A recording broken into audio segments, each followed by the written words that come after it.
All right. Good morning, everybody. Thank you for joining us for our class today. My name is Jade Scribner. I am out of our Amber Glen office. I am the sales exec here in this office. And here is the rest of our Ticor Title Portland sales team. So we have Sarah, our sales manager, Gretchen, a sales exec in Portland, Dennis, sales exec in Lake Oswego, Alexis, sales exec in Clackamas, and Ryan, our technology marketing specialist. And just a few housekeeping items before we get started. You are on a webinar, so that means that we cannot see your video or hear you. We do see that you are on today, so we will see your name and be able to get you your CE certificate after this class, as long as you stay on for a minimum of 50 minutes to receive that credit. Please feel free to put any questions in the chat or the Q&A. We will monitor that and make sure that we get those questions answered for you. Your CE certificates will be emailed out within 48 hours. Make sure to check your junk and spam folder. Sometimes they go into there. If you do get disconnected, log back in. We can add up the time to make sure you've been on for the full time of the class. So if you have any questions or you don't receive it, please reach out. And then just another thing to mention, if you are watching with somebody, make sure that you are both using your own link that you use to sign up for. That's the way that we see it on the back end, the name and email that is registered to that account that was watching it, and that's the way you get credit. So make sure if you're in a group, you are still logging in on a separate device, so that way you are receiving your credit. And so for today's presentation, the BAC, What's Next for Oregon Real Estate Brokers and Consumers, we have our speaker. So I am first going to give it off to Evan Swanson, Senior Loan Officer with Swanson Home Loans and Guild Mortgage. All righty. Well, thank you so much, Jade. And thank you, Ticor Title, for hosting this. Obviously a big topic, a lot of information flowing around, and we wanted to just bring together a couple of my friends. One of the things that I think is so critical at this particular juncture is that leaders step up and help people navigate how to move forward. I was actually talking to a realtor last week who's dual licensed in Arizona and Oregon, and she was saying that the broker in Arizona's contingency plan for this was that they didn't think the lawsuit was going to go through or the settlement was going to happen, and so they're being reactive. Leadership at this particular time is so critical. And that's why I am extremely grateful that my two friends are joining me today, two of the top minds in real estate in all of Oregon. So I'm going to first introduce Colleen Gordon, who's the managing principal broker at Keller Williams Realty Professionals here in Portland. She was named the Master Circle Principal Broker of the Year last year, and is well respected amongst her peers. So good morning, Colleen. Thank you for being with us. Good morning, Evan. Thank you. And Jeremy Rogers, who is General Counsel and Director of Government Affairs for the Oregon Association Realtors, also a very well-liked and well-respected mind here in Oregon. Jeremy, good morning, and I think you're going to read the antitrust policy? Yeah, so this isn't an Oregon Realtors event, but I think it's important that we all operate under a strict policy related to the topics of conversation for today. And so I just wanted to read off to you our Oregon Realtors commitment to antitrust policy compliance, and we can use that to govern our conversation today as well. So Oregon Realtors is a nonprofit trade association devoted to improving business conditions of the real estate industry. Oregon Realtors meetings and events often include real estate professionals and other industry stakeholders who compete with each other or work for competing businesses. Oregon Realtors is committed to conducting all meetings and events in a professional, ethical, and lawful manner, including in adherence to all antitrust laws.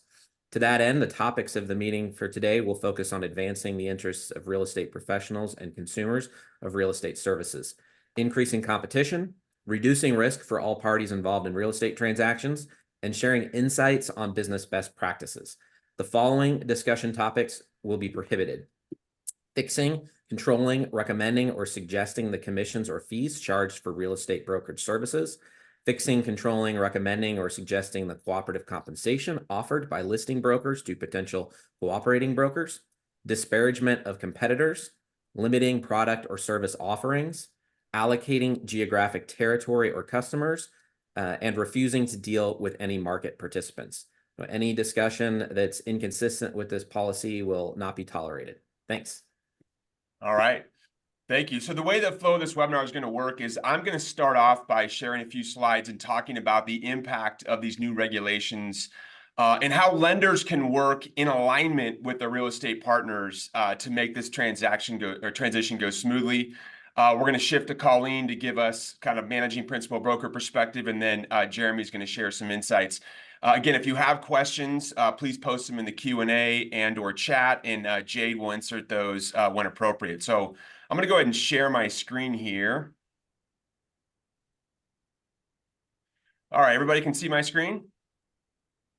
So the first thing that I want to talk about is what doesn't change with this transition is it's my belief, and I think the lending industry's belief, it's still our duty and responsibility to communicate the financial aspects of buying a home to the home buyer. And part of that is disclosing or educating customers on what the total settlement charges are. And obviously, in some cases now, that could mean the buyer paying their buyer representation fee. So it's my belief that more than ever, realtors are going to have strong relationships and partnerships with their lenders so that they can help support and communicate the value that realtors bring to a transaction. The analogy I like to give here is imagine yourself for a second, you're on the tarmac and you're getting ready to take a flight somewhere, all right? So you're still on the ground and the pilot comes over the intercom and says, hey, I've looked at the weather pattern, and about an hour into this flight, I'm seeing some weather and I expect there's going to be some turbulence. So goes off, you take off, you start the flight, and an hour into the flight, what happens? You face turbulence. The plane starts to shake. And because the pilot took the time to proactively communicate and set that expectation, you're not worried about it. It was expected. And I think with this particular transition, in the past, buyers have not expected this new buyer representation agreement or potentially paying the buyer representation fee. So it's really, really critical that we're setting that expectation up front. So the lending community, in my belief, needs to begin to start that process now. And so what I want to take you through is a few different ways that the lending community can help communicate that to buyers. So what I've done here is I've just taken a hypothetical purchase price of $650,000 and assume that we have a home buyer that's going to be putting 10% down. So again, previous to this, we would communicate, obviously, the expected down payment, the one-time closing costs, which would be about $5,000, and then prepaid and prorated expenses, which here in Oregon are about $9,000. Now, I've left discount points out of this for simplicity, but now we have to include the expectation and that the buyer could be paying a buyer representation fee. And I recognize this is not fixed. This can change. This is part of the negotiation. But for this example, I've included a 2.5% fee, which is $16,000. So at this particular point in time, we need to show the buyer either A, you're going to have to come up with that money for the down payment. And that's obviously one option, is just happen to have the cash and they're able to afford that. Now, the second option is that it may be, can't count on this, but it might be that seller is going to be offering some sort of buyer agreement compensation or buyer representation compensation that would cover that on your behalf. And or you may have to build that into your offer in negotiation. In other words, you offer $650,000, but you subsequently ask the seller to contribute $16,250 towards your settlement charges, which can be applied to the buyer representation fee. And obviously the cash, their total cash investment is going to be less. And of course, it's our job to communicate to them that the home would have to also appraise in that circumstance. And we all know that there are limitations currently in place depending on the loan program. So if we're talking about a conventional loan with 10% down or more, the seller is able to contribute 6 to 9% of the buyer's settlement charges, which presumably is going to be plenty given the circumstances. The concern, of course, with the conventional loan is that if the buyer is putting less than 10% down, that max seller concession right now is only 3%. And if that particular buyer doesn't have enough money to cover their down payment plus their standard closing costs, and now they're on top of that, we're stacking the buyer representation fee, that could be a challenge. FHA, of course, allows for 6%. VA is a 4% contribution. We all know that currently VA does not allow a buyer to pay their buyer representation fee. The Mortgage Bankers Association and I believe in conjunction with NAR has approached VA about this topic, and I believe that we'll see a change to that. So we all know that there are limits to the concessions. Now, here's the one that I don't think a lot of people are considering, is that if a buyer is pre-approved or has the available funds to put 10% down, it's likely that we could redirect, in this example, 2.5% of the down payment to cover the buyer representation fee. But of course, that would reduce the down payment from 10% to 7.5%. The impact to the buyer's monthly payments is about 3% higher, okay? So assuming that they put 7.5% down instead of 10% down, the impact is their payments are 3% higher, which in this example would be about $150. So this is one of the examples I think lenders are going to have to include in the options they provide to their buyers, because again, we won't be able to necessarily count on a credit from the seller to cover that buyer representation fee. One of the questions that are left to be resolved is if the seller is willing to contribute to the buyer representation fee in what I'm going to call the traditional manner, which is the way it's done now, meaning the listing agent, when they sign the listing agreement, arrange for buyer compensation included in that. It's outside of the sales agreement, right? So it's not mentioned in the sales agreement, but it does show up on the final settlement statement. It appears for now in an FAQ that I saw on the National Association of Realtors website that if it's done in that manner, then the credit from the seller will not have to be included or counted in the seller contribution limit, okay? Now, we don't know that for sure yet, but it appears that that will be safe, okay? It's only if the buyer is going to include that credit in their offer inside the purchase and sale agreement that then it would have to be considered a seller contribution subject to limits. So this opens up an important question, and I think there's going to be a lot of strategy and education that home sellers are going to have to use, is whether or not it's likely that a buyer is going to need, if there's going to be less than 10% down for the down payment, it may be in the seller's interest to offer buyer compensation as a part of the listing so that you still have 3% to be able to cover standard closing costs. We talked about the VA issue. Again, as I understand it, that's going to probably be a solution. I think VA is probably going to change their rules and requirements around that. But remember that with a VA buyer, they can cover an appraisal gap. So if you're representing a VA buyer in the meantime, and you have to raise the price or negotiate that into the offer, the buyer cannot pay a buyer representation fee, but they can cover an appraisal gap. So in essence, you can build that in without risk to the seller.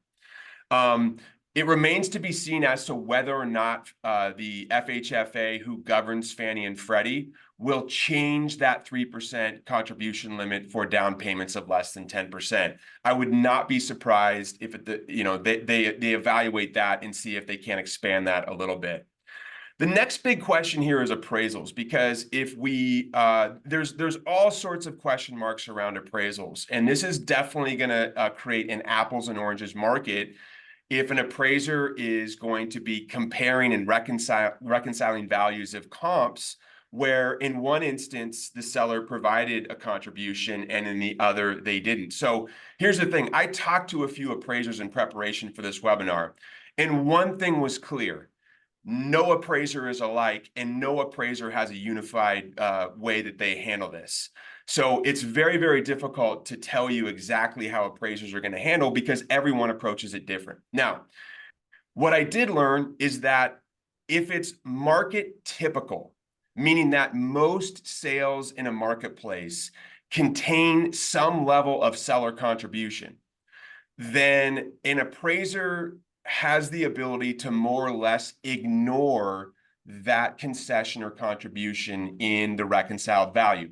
And the best example of this is new construction, right? Over the past few years, builders have been handing out large incentives if a buyer buys from their community. And of course, those incentives are being used to buy down interest rates.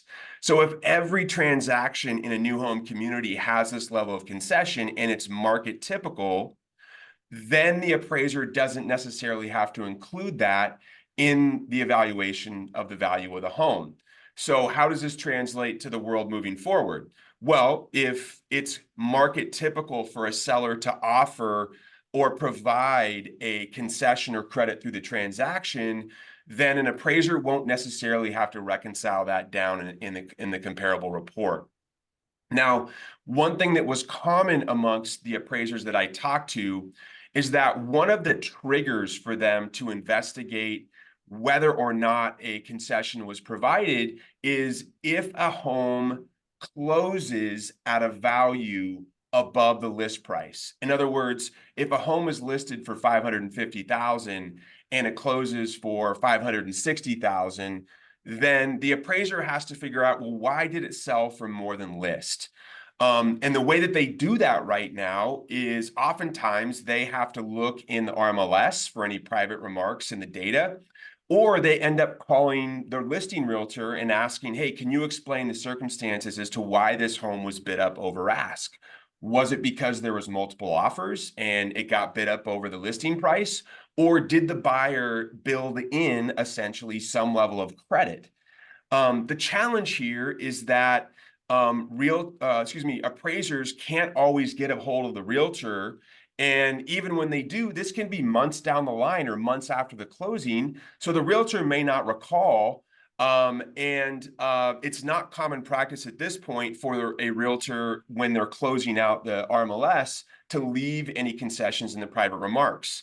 So this is going to be an interesting topic to monitor. Because if we do create a situation where we're seeing homes get bid up over ask and the buyer asking the seller to contribute to their buyer representation fee, it's going to cause an uneven playing field for appraisers in terms of accounting for that in the appraisal process. So I think there's a lot to resolve here around appraisers. The concerning part about all this is when I talked to the appraisals that I did, I asked them, like, what's your association telling you? What's the guidance that you're getting? And they're saying, we really haven't gotten any. And if you think about it, appraisers by their very nature are backward looking, right? They assign values to a home by looking at comps that sold in the past. So their paradigm, in essence, is to react to the market. So this is an interesting topic. And I think over the next few months, we're going to learn a lot about how appraisers are going to end up treating these. The bottom line is, there's going to be a market for buyers needing representation in what is a very, very complex process. If I were a realtor right now thinking about how I was going to communicate to them the importance of having professional representation, use this analogy, right? Use this analogy. look back at the transactions that you've closed in the past months or years and write down some of the curveballs or some of the issues that you had to face. What's the turbulence that you handled for your client, the passenger in that plane? And these are some of the third-party stories or the education that you're going to have to provide to buyers to say, hey, these are all the different issues that can arise during a real estate transaction.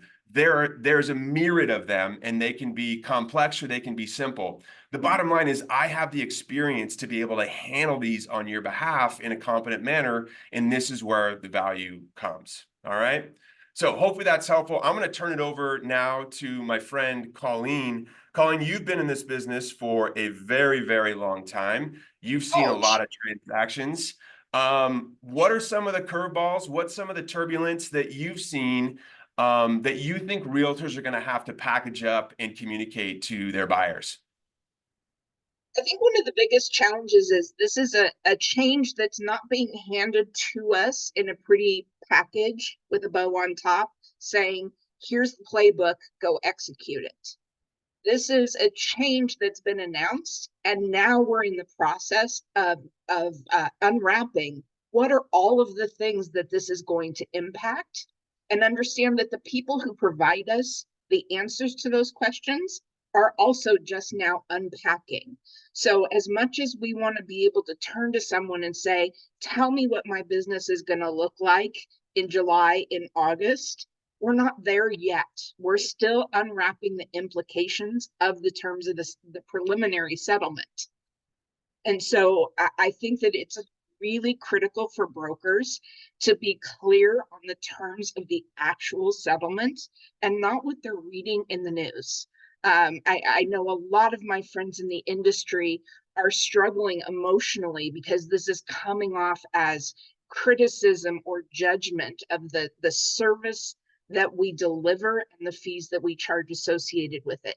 If you're reading the news, and even worse, if you're going down to the chat portion of those online articles, you're probably starting to feel a little defeated and concerned about the future.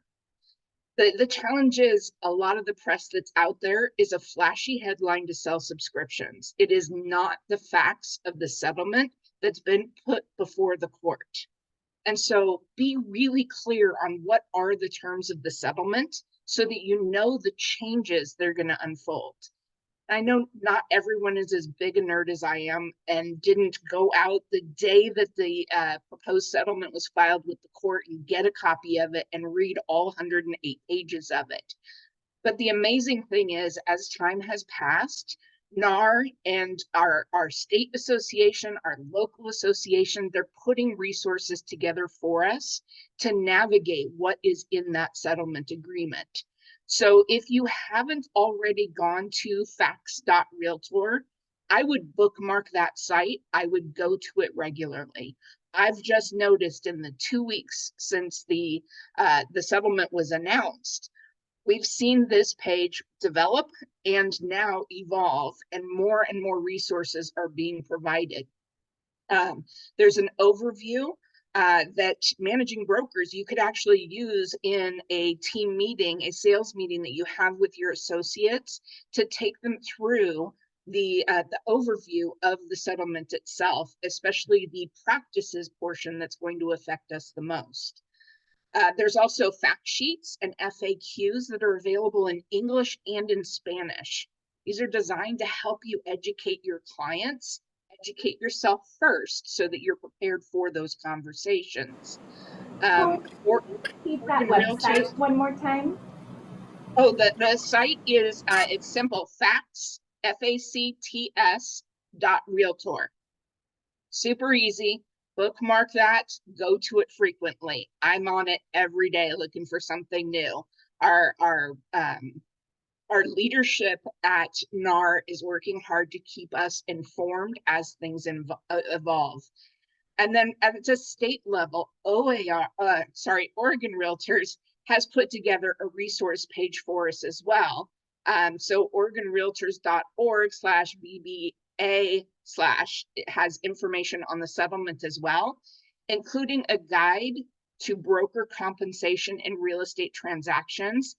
It's a 2-page resource that you can print out and provide to your clients. I've even seen people adding it on their websites to help educate clients before they even get face-to-face with them.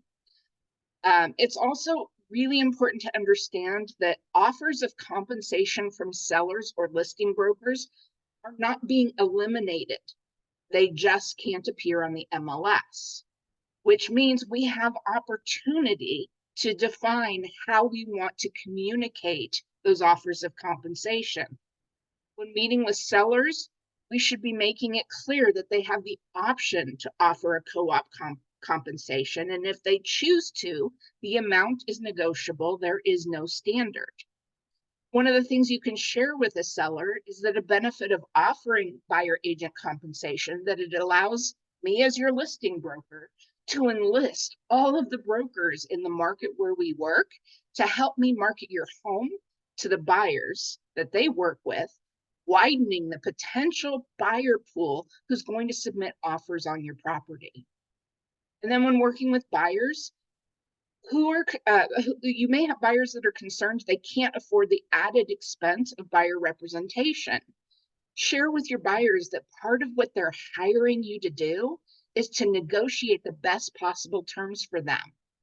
Part of that includes negotiating seller concessions as part of the offer if the seller has not already built co-op commission into the price. You've got resources already in your forms libraries. OREF has Form 090, OR has Form 9.10.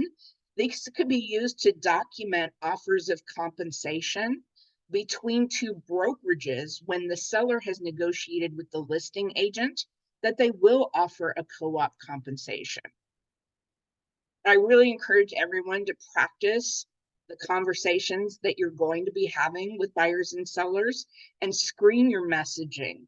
There's a lot of communication, even from our peer group, that is helping to support the claims that we were price fixing. So avoid statements like the standard X% commission is going away. It just adds validity to the claims that we were conspiring to fix prices at a certain amount. There was no standard before, and there is no standard now. Excellent. Colleen, can I ask a quick question? Because I think one of the you mentioned it, that there's a lot of realtors out there that are feeling discouraged because the media controls the communication to the general public, and they've condensed this argument to a there's no complexity, there's no nuance in their messaging, and a lot of realtors who genuinely care about serving their clients feel like this messaging is going to damage their reputation with the folks they've served. And a lot of them are feeling the need to reach out and communicate to their clients and kind of share their side of the story. But as I understand it, there's some pitfalls in there as well. So for a realtor that might be on this webinar right now who's interested in communicating to their database, just setting the record straight, do you have any advice on how they should go about that? And is there anything they need to make sure they avoid? Yeah, I think it goes back to the first part of my message is know the facts and relay the facts to your clients. So whether it's past clients, current clients that you're working with, if they're only reading the news and they're maybe only reading the headlines of the news article, they're not getting the full story. We as realtors have been a resource to guide our clients through one of the biggest purchases they're probably making in their lives. They've entrusted us. They see us as a guide. Now is our chance to step up and really show how we can guide them through these changes by explaining the facts to them. We have to get out of victim mode. Yes, this is happening. You can feel like it's happening to you for a minute, but then brush it off. I've been following this court case since it was first filed in 2019. We've known this has been going on. We've known there's a potential that's going to force change in our industry. Here we are. We're here. This is a chance for us, this generation of realtors, to redefine how real estate is practiced. We've had generations before us define realtor code of ethics for us. We've had buyer agency created and implemented statewide. This is now our chance to be involved in how we will operate going forward. This is not the end. This is an evolution and a new beginning for us. I really believe that for those that plug in, that learn the details of what's actually playing out, you will be able to articulate value even stronger now to your clients. That's awesome. And Colleen, again, thank you so much for being a part of this. You and I have had a chance to connect since this announcement came out, and of course our conversations have evolved. But I just want to reiterate how lucky the folks in your office are to have you to look at this time, because I know how many times have you read the settlement now? Oh, at least 8 times. I'm not a legal genius, and so all that legalese takes me time to process. So yes, I've got my highlighted and post-it tabbed copy of the settlement that I reference back to. That's great. One last thing I just want to have you comment on, because when we talked yesterday, and you and I have talked every few days here, and we've acknowledged this evolution of what we think. Where you were at yesterday is, it felt like you were like, I actually think the business is not going to change as much as people think, at least initially. Help me unpack that a little bit. Like, what's your belief around that? How do you see the next few months going as these rules and regulations begin to get implemented? And this is speculation. I recognize we don't know. Yeah. I think that from 2 aspects. I mean, the requirement of buyer representation agreements will happen sooner than it was already going to happen in Oregon, right? House Bill 4058 passed through the legislative process and was going to be implemented is implemented January 1st, 2025. The NAR settlement will require realtors to make that change sooner. And so I think that's one area. And as I was saying that, I totally forgot the rest of your question. Well, you were just saying, I think the future's uncertain, clearly. And basically, when we talked yesterday, you were saying that when you were forecasting what the business might look like 6 months from now or within a year, you were feeling like there wouldn't be as much change as I think a lot of people fear or think may happen. In other words, the business may look a lot like it does even today, from the standpoint that I think, like, sellers are going to see that it's in their interest to offer buyer representation compensation because it's more eyeballs on their property. So, and I realize it's impossible to know for sure, but I mean, how much do you think the business is going to change in the next 6 months or a year? I think the initial change is probably going to be slower than we anticipate, than everybody's expecting, because we're going to have implementation and we're going to develop the systems that are going to allow us to continue to operate and thrive. And then creativity is going to layer in on top of that. And that's where people are going to get innovative in how do we find solutions to make sure that buyers and sellers are still getting the best representation and we're getting the fair compensation for the services that we provide. So I think initially we'll have some change. I think the bigger change will come as people get more creative to the new playing field. Yeah. Awesome. But I also think that, we have shifts in the market all the time. And we could very well be heading into another shift in the market. Affordability is still high.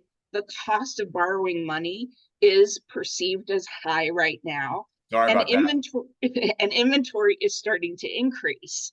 And so all of this could yield a shift in the market. But with any shift, we have to adapt. You can choose to let the market dictate the future of your business, or you can adapt your business to the trends that are happening in the market. Love it. Let's shift gears and talk to Jeremy now. Jeremy, help us understand a little bit from you've been busy this year, man. Did you have any idea on January 1st when you woke up that this year was going to unwind as it has? How is the association looking at these changes, and what resources and support do you guys have out there for the realtor members? Yeah, thanks so much, Evan, and thank you so much, Colleen. And yeah, gosh, I mean, I don't even know what to say. You guys have done such an amazing job covering this, but no, I appreciate your question. So yeah, we at the association actually have, and Colleen mentioned it, put together a lot of resources for folks to be prepared for this. And you asked about, like, did I know? Of course, we didn't know how it was going to unfold, but we knew it was going to be a busy year with some unpredictable elements, and whether this thing went to an appeal or it was settled, and then the fact that there was copycat lawsuits all across the U.S., like, it was going to be a busy year with a lot to talk about, regardless of exactly how it unfolded. And frankly, I think one thing that's important before I get to the sort of resources and how we're approaching this, one thing I think it's important for everyone to realize is that we're talking about these practice changes today and the resources available for you to navigate that.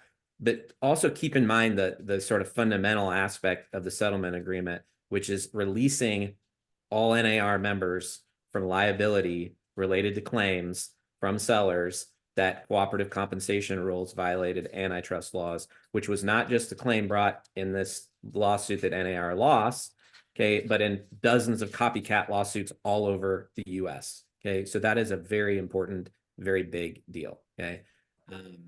So, and there's more details and nuances around how that relates to particular brokerages and stuff. But the thing to know is, as a member of NAR and as a state association or a local association, or a NAR affiliated MLS, that all of those entities, by following the practice changes that were agreed to, are released from liability in those claims.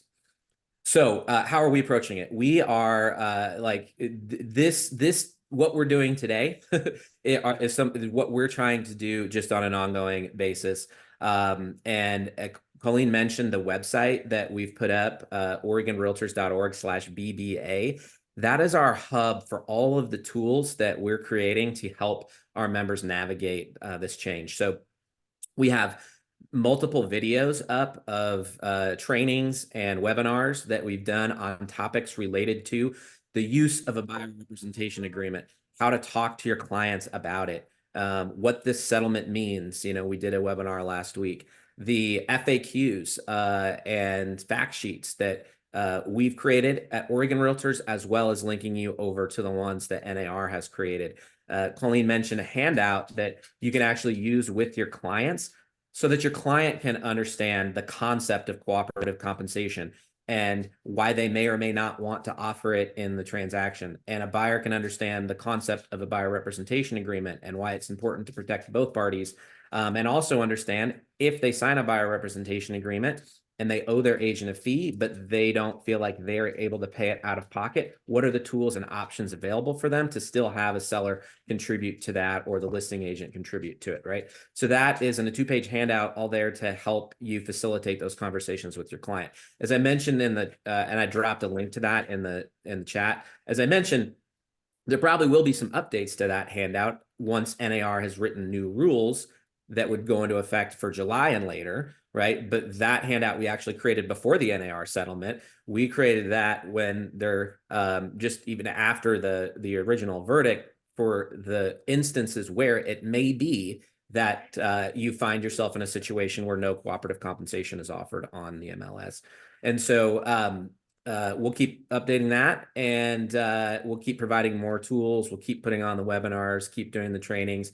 We'll be out if your brokerage would like to, via Zoom or just depending on scheduling, in person, have one of our attorneys or our leadership. We're kind of doing this as a team of staff and member leadership, going out and having these conversations, explaining the settlement, talking about what these practice changes mean, answering questions.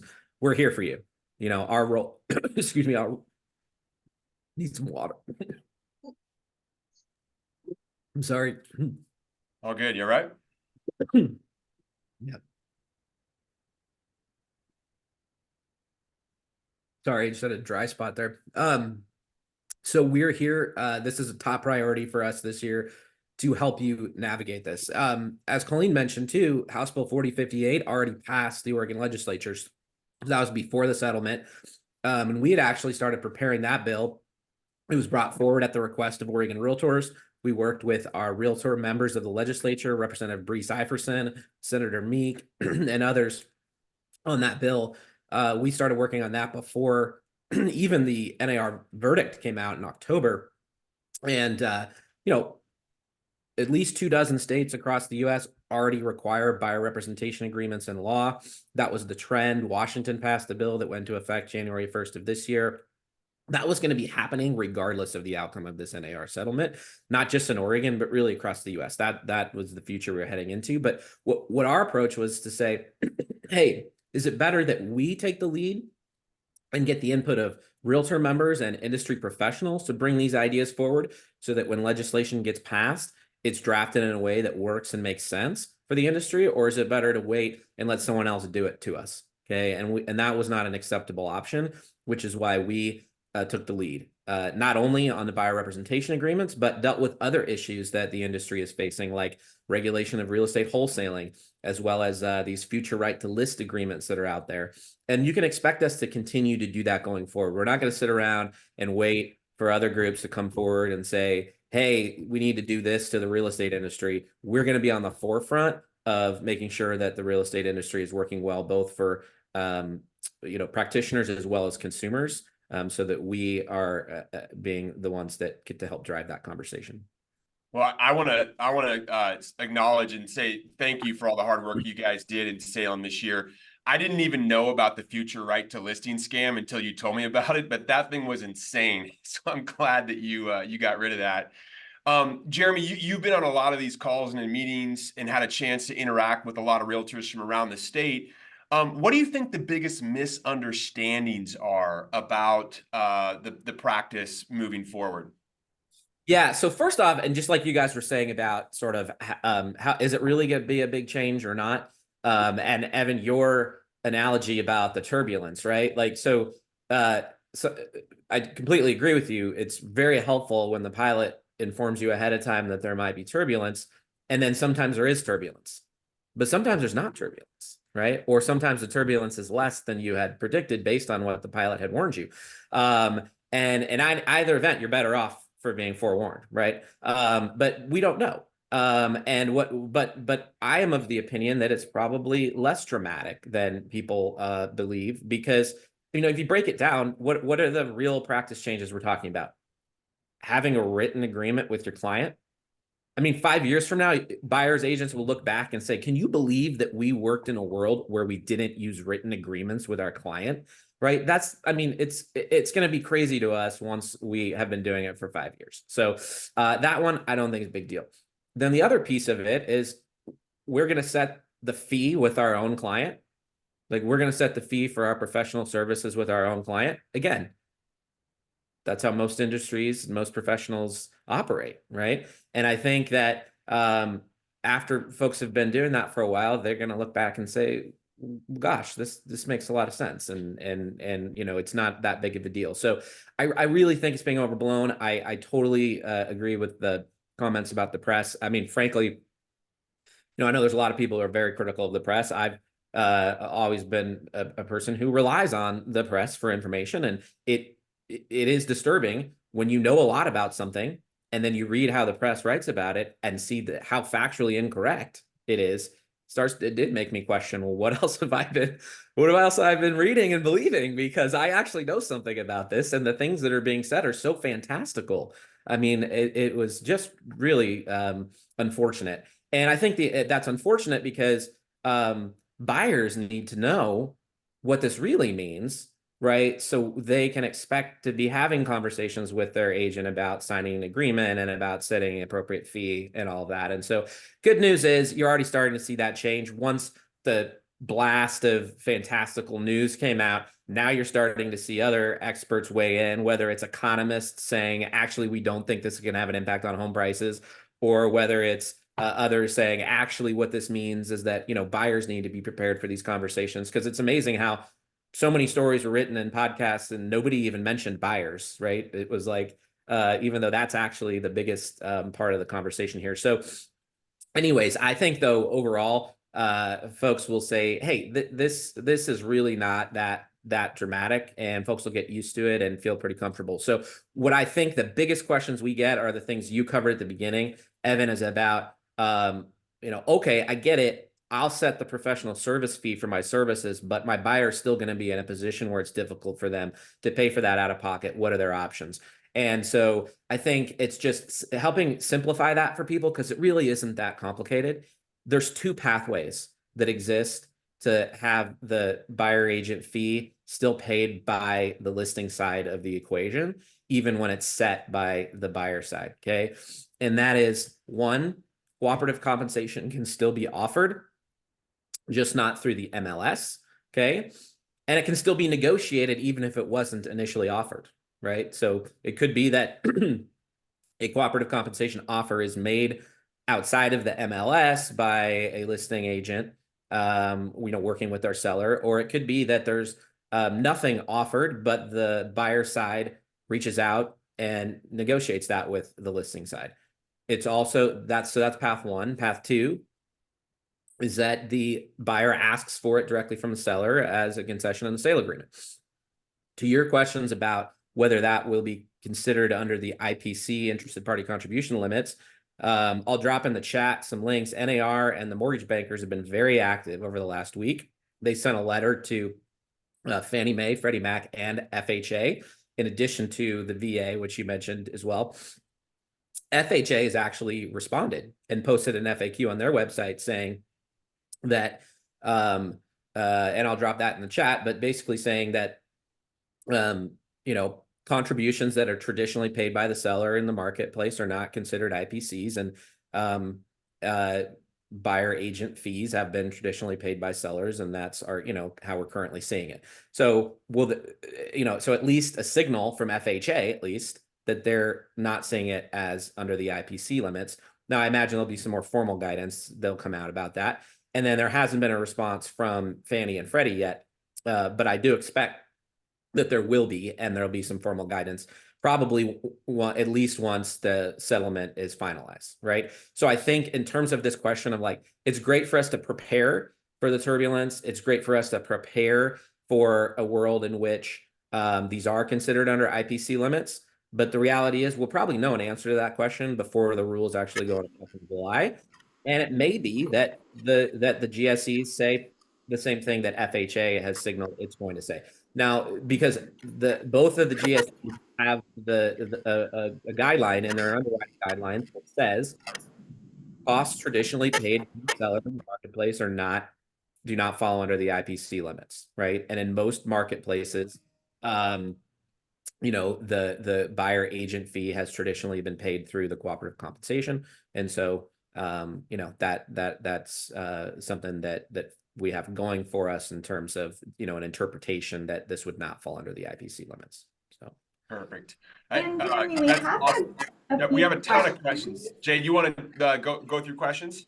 Yeah, absolutely. Let's get some of the questions out of the way. So one of them that came in is, assuming the remarks section in the RMLS cannot say courtesy to broker.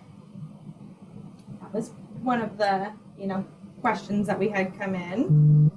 I'm sorry. I think the question where I might be going is you cannot list seller paid buyer representation compensation in the RMLS. I think the question that a lot of realtors have is, can the seller just have a blanket seller credit towards buyer closing costs without it explicitly saying buyer representation fee in the RMLS? So can I take a stab? Yeah. So the first thing we have to remember is NAR has not written the rules yet. What we have is a proposed settlement agreement that outlines what those rules should cover, but the language of the actual rule that's written by NAR is what will govern the conduct of its members and its affiliated MLSs. So until that language is written, everything is a bit of speculation. But based on what the settlement agreement says, yeah, you couldn't use a remarks field as a way of communicating cooperative compensation or willingness to pay cooperative compensation, but the listing agent or excuse me, the seller can use that field, or the MLS could even create a field for sellers' willingness to pay concessions and the amount of concessions to pay. However, they cannot condition it upon it being used for buyer broker services. So it's basically like, hey, buyer, here's how much we're willing to do for you, but it's up to you how you spend that money. And builders do this all the time now. Yep. And if I can piggyback, we're just talking about the MLS systems. There's nothing that is eliminating the ability to offer a buyer agent compensation. It's just that the MLS is no longer going to be the vehicle for communicating that. So agent websites, phone calls, property flyers, a sticker on the post sign. There are other ways to communicate if your seller is willing to offer compensation to a buyer's agent.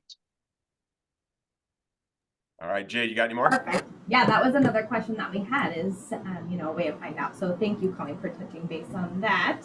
And then something to kind of go along with the seller still be signing something at the listing level with offering buyer's agent commission, even if it's not listed in the RMLS. And can the compensation in a flat fee instead of a percent of sale price be an option?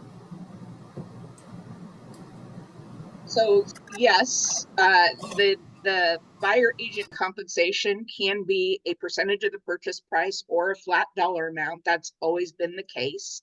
It's negotiable. I think the buyer rep agreements from both OREF and OR allow for the option of flat fee or percentage. Jeremy, correct me if I'm wrong there. No, that's right. Yep, absolutely. And it What can be.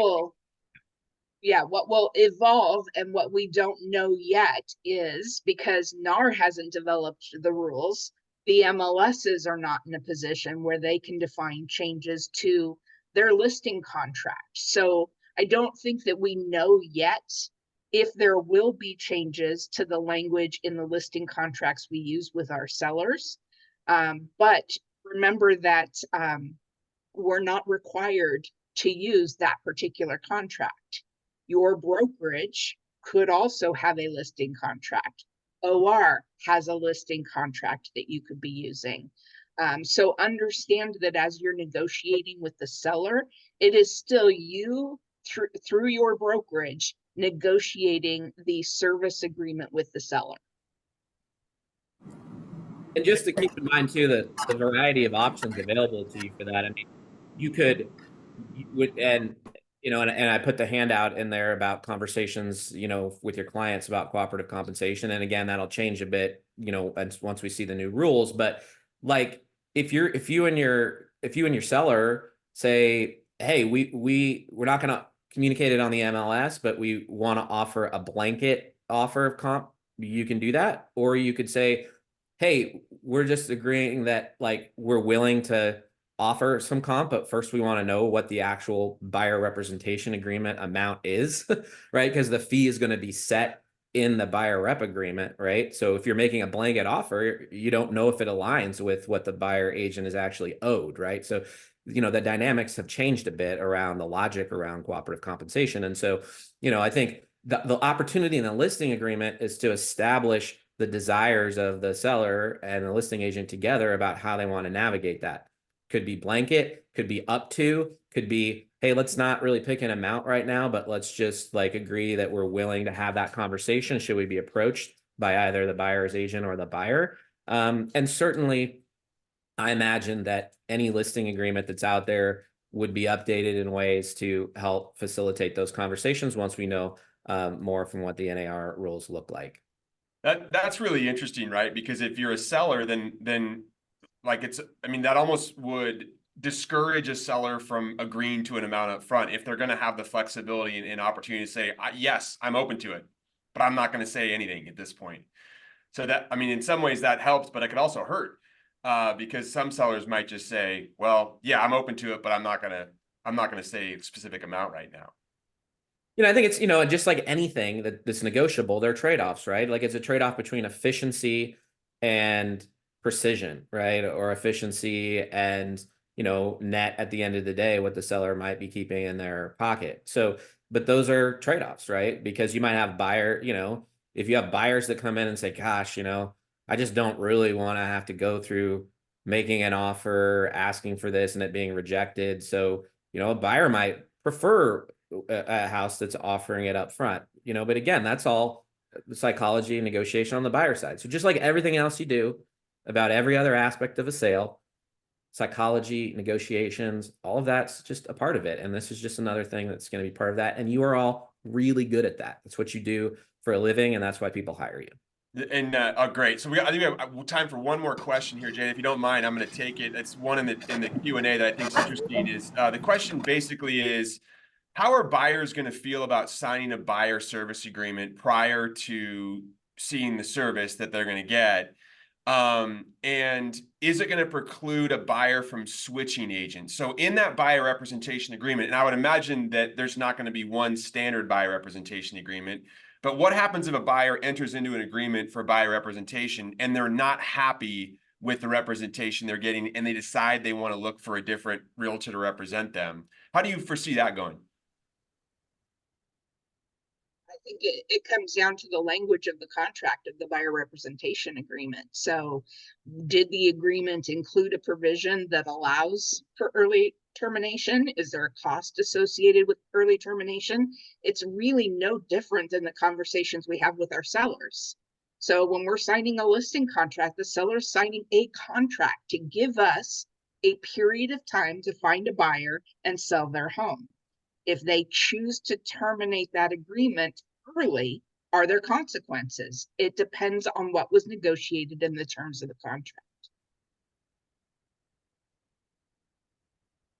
Well, we're just about wrapping up on 10 o'clock here. I want to say thank you so much to Colleen and Jeremy for joining me here today. Again, this is such an important time for realtors to be paying attention and learning and figuring out how they're going to navigate these changes in the future. And as I said earlier, I'm just honored to have Colleen and Jeremy, who are some of the top minds in the entire state of Oregon, joining us to be able to share their knowledge with us. So thank you so much for attending. And we are going to repeat this webinar next Thursday at 9 a.m. And it's the same RSVP link that you used to sign up for this one. So if you would like to attend and see how our thoughts have evolved, or maybe there's other people in your office that you feel like would benefit, please pass that along. And Jade, I'll let you finish with closing remarks. Yeah, absolutely. Well, thank you, everyone. I think that was great information for everybody to hear, and appreciate all of your time. And just a little follow-up as well. We'll make sure we send out the recording, all the links, all of that information, so everybody on Zoom, you guys can go back and make sure that if you missed anything, have any questions, and feel free to jump on next week's too, right? Just like you're saying, this is ever evolving and there might be new things popping up. So appreciate all of your time, and I hope you have a great weekend. Hi, everyone. Thank you. Thanks for including us.